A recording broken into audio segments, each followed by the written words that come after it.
It's the season of gathering at the tables, and I'm reminded of Luke 22:15, when Jesus tells his disciples, I have eagerly desired to eat this Passover with you. Jesus was talking about the Last Supper, and while it's not Passover, between now and the end of the year, families will get together. Friends will make plans to celebrate, and even our workplaces and schools specifically design events to draw people in. In theory, these gatherings, well, they're full of laughter and fun. And in theory, we too eagerly look forward to sitting around the table with others, just like Jesus did. In theory, our time with family and friends brings us rest by filling us up. In theory. In reality, however, for many of us, gathering at the table can bring up anxiety, dread, stress, or past hurts and betrayals that trigger our own behaviors that we aren't proud of. In reality, we don't always eagerly desire to eat with these people. Sometimes we'd rather skip the occasion or just leave people off the invitation list to avoid seeing the ones who stir up unrest in our hearts and minds. But sometimes we can't. Sometimes God intentionally places you at the table together. So, how can you be at rest even then? At the Last Supper, Jesus shows us how. At that Passover, Jesus welcomed and treated everyone with love at the table. Every single one.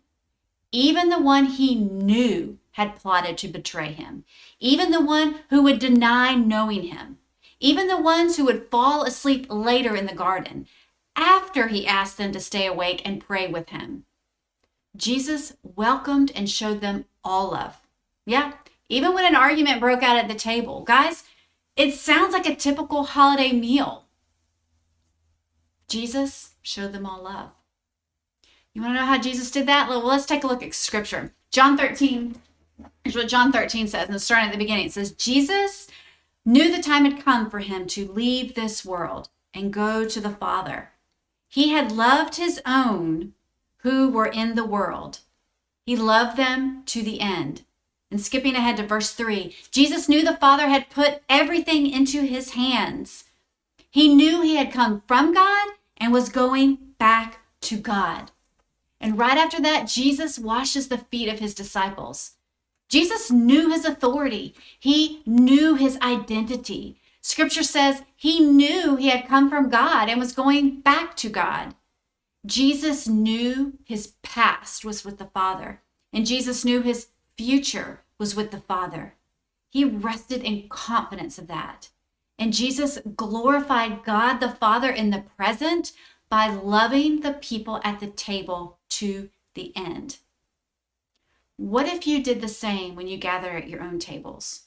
What if you remembered Jesus' authority in your life?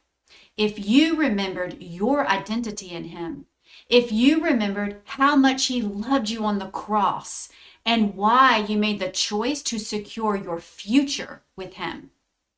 When we approach the table from a posture of restoration, one that rests securely in our identity with Christ, we can more easily glorify him in our present.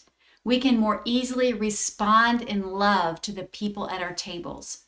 It becomes less about who is at the table and more about whose we are at the table. Now, as you prepare your hearts and minds and meals for your own table gatherings, start praying now for his help in remembering whose you are.